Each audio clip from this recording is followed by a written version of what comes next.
साथियों नमस्कार। GS Kailash YouTube channel पर आपका हार्दिक स्वागत एवं अभिनंदन। साथियों, जैसे कि आपने देखा होगा कि कल की क्लास नहीं आ पाई थी, अब हमने आज से मैथ्स शुरू कर दी गई है, जिसमें कि मैथ्स को भी हम एक बेसिक लेवल से सीखेंगे और उसी हिसाब से बेसिक से ही जब तक हमें मैथ्स के बारे में बेसिक चीज़ें पता नहीं चलती तब तक हम उसको सॉल्व करने में बड़ी दिक्कतें हो जाती हैं।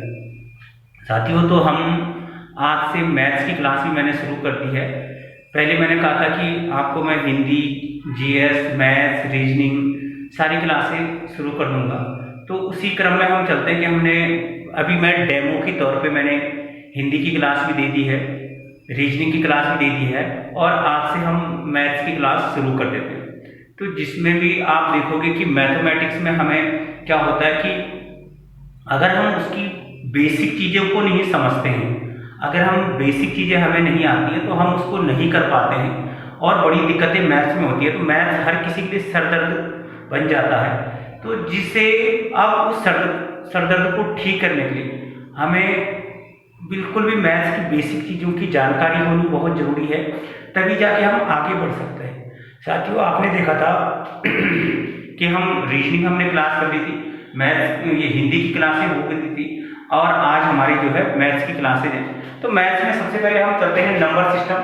तो नंबर सिस्टम के अंतर्गत आता है आपका जैसे संख्याओं पर आधारित प्रश्न। तो नंबर सिस्टम में जब तक भी हमें जैसे अब नंबर सिस्टम के बारे में नहीं आएगा तो उसमें हम सबसे पहले बहुत बेसिक लेवल से हम चलते हैं, तभी जाके इसको सॉल्व कर सकते हैं। तो नंबर सिस्टम में आपने देखा था साथियों कि कैसे करके इनको हमें आगे बढ़ना होता है और उसी हिसाब से सॉल्व करना होता है। नंबर में भी सबसे पहले जैसे हम बोले तो आपको 2 की डिजिबल आना चाहिए, 3 की डिजिबल आना चाहिए, 4 की आना चाहिए, 5 की आना चाहिए, 6 की आना चाहिए, चलो 7 की न भी आई तो कोई बात नहीं, 8 की आना चाहिए, 9 की आना चाहिए, 11 की आना चाहिए, तभी जाके आपका क्वेश्चन को आप लोग सॉल्व कर सकोगे, नहीं तो बड़ी समस्याएं हो जाती हैं। तो साथियों, आपने देखा था कि हम लोग हिंदी की क्लासेस हमने एक पढ़ ली है और वो एक डेमो के तौर पर, उससे आगे वो भी बेसिक लेवल है। रीजनिंग की क्लास भी बेसिक लेवल थी और उसी हिसाब से अब हमें चलना होता है मैथ्स में। तो मैथ्स में भी हमें बिल्कुल बेसिक लेवल से ही हमें शुरू करना होता है और ये हमारी ऑफलाइन क्लासेस हैं। तो वहाँ से मैं इस वीडियो को बना रहा हूँ और कल थोड़ा सा मेरा कुछ काम पड़ गया था, इस वजह से मैं वीडियो नहीं डाल पाया था।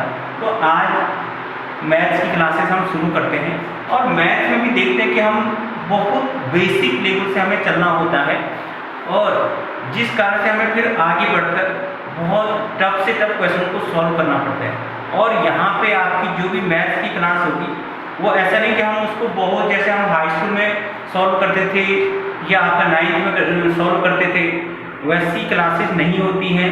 हमें मैथ्स के लिए सॉल्व ट्रिकें चाहिए होती हैं। सॉल्व ट्रिक से ही हमें आगे बढ़ने के लिए क्वेश्चनों को सॉल्व बहुत जल्दी में करना होता है। 10 से 15 सेकंड के अंतराल में हमें क्वेश्चन को सॉल्व करना होता है। तो जिस कारण से हमें क्या होता है, मैथ्स के क्वेश्चनों को पेपर में सॉल्व करने के लिए कम से कम समय चाहिए। तो इस वजह से हम चलते हैं। आपने देखा होगा साथियों, नंबर सिस्टम में कर रहा हूँ, एक डेमो क्लासेस के रूप में आपको मैं मैथ्स की दे रहा हूँ। तो डेमो क्लासेस के रूप में आपने देखा होगा कि कभी कभी क्या होता है कि जैसे आपको बोलेगा 4 3 2 8 9 इंटू, जैसे वो ऐसे करके देता है सबसे बेसिक लेवल। तो हम क्या करते हैं, अब क्या करते हैं, तो आप लोग कोई भी हो तो अगर किसी के बारे में वो बोलेगा बहुत सरल है और ये 99 से इसको क्या करने लगता है, गुणा या मल्टीप्लाई होती है जिसको, तो वो सॉल्व करने लगता है। लेकिन ये कंडीशन क्या होती है, ये बहुत टाइम लेता है, इसको समय लेता है। तो ऐसी नंबरिंग को हमें बहुत शॉर्ट ट्रिक में करना होता है। तो जैसे आपने देखा होगा ये ऐसे क्वेश्चन आपके बैंक में आते हैं, एसएससी में भी कभी कभी देता है, जैसे हमारे उत्तराखंड के जो पेपर है उनमें भी कभी कभी, लेकिन ये ऐसे तो इतना सरल तो नहीं पूछेगा, लेकिन इसमें अभी आगे और चीजें हैं तो हमको उसको उसी हिसाब से चलना होता है। अब जैसे किसी को भी आप दोगे तो वो इसको ऐसे में सॉल्व करेगा, इंटू 9 है, ऐसे करेगा तो टाइम लगेगा और गलत होने के चांसेस ज्यादा हो जाते हैं। ऐसे में सॉल्व करेगा तो गलत हो जाएगा और उसके क्या हो जाते हैं चांसेस गलत, क्योंकि समय का अभाव रहता है। तो हमें ऐसे क्वेश्चन को कुछ भी नहीं करना है। आपने 4 3 2 8 9 लिख दिया और ब्रैकेट बनाया, यहाँ पे देखा 2 9 है, 1 रख देना और उसके पीछे 2 जीरो, मतलब 2 9 के बदले 2 जीरो और माइनस आप 1 कर दोगे। ठीक है, तो जब माइनस आप 1 कर दोगे, अब कुछ भी नहीं है, आप जब इस संख्या से 100 को गुणा करोगे तो ये आएगा आपका 4 3 2 8 9 00 और फिर इसी संख्या से आपने इस 1 को मल्टीप्लाई करना है तो इसको क्या हो जाएगा, तो ये वही संख्या है 4 3 2 8 9 आएगा कि नहीं आएगा, बस इसको माइनस कर दो, ऐसे में कर दो। अगर दिक्कत है 9 8 2 3 4 तो ये ऐसे में सॉल्व होगा 1, ठीक है 1 6 और 5, ठीक है 2 और 4, तो आपका आंसर आ जाता है एक झटके में 4 2 8 5 6 1 1। तो ये टाइप ऐसी आपने देखा होगा कि जब हम इन सॉल्व करते हैं, अब इतना उस हिसाब से हमें आगे बढ़ना होता है। अब ऐसे क्वेश्चनों को कैसे करना है, अब आपने देखा इतना छोटा क्वेश्चन नहीं देगा होगा, आपको देखा नंबर सिस्टम में जैसे 3 2 8 9 6 into ऐसे करके देगा आपको, ठीक है बराबर क्या होगा। अब बहुत बड़ी दिक्कत हो जाती है, हम इसको क्या करते हैं 3 2 8 9 6 into, अगर आप इसको ऐसे में गुणा करते हो मल्टीप्लाई करते हो, बताओ कितना समय लगेगा, इसमें बहुत ज़्यादा समय लगेगा और हमें इसको छोड़ना पड़ेगा।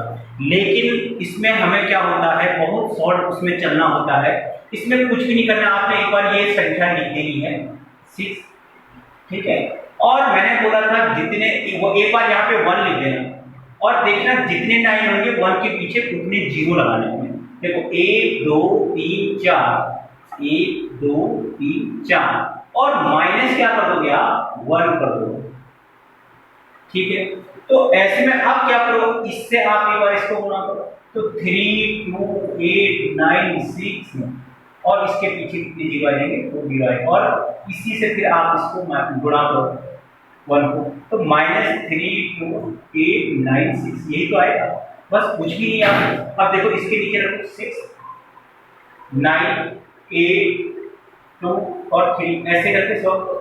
अब देखो 10 में ये वो आपका 4, ठीक है 0 1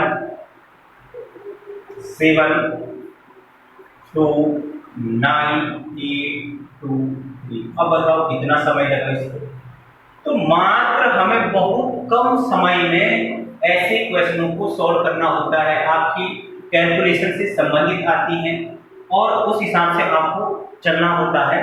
तो ये मैथ में हम ऐसे क्वेश्चनों को करते हैं।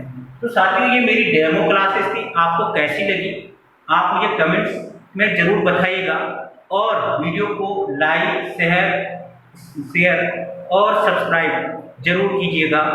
सब्सक्राइब करने में कोई भी पैसा नहीं लगता है साथियों, आपके एक सब्सक्राइब करने से हमें आगे बढ़ने का मौका मिलता है और आपका एक महत्वपूर्ण योगदान हमारे लिए होता है और हमें आगे बढ़ने के लिए साथियों आपको बिल्कुल भी लाइक भी करना है और शेयर भी करना है, सब्सक्राइब भी करना है।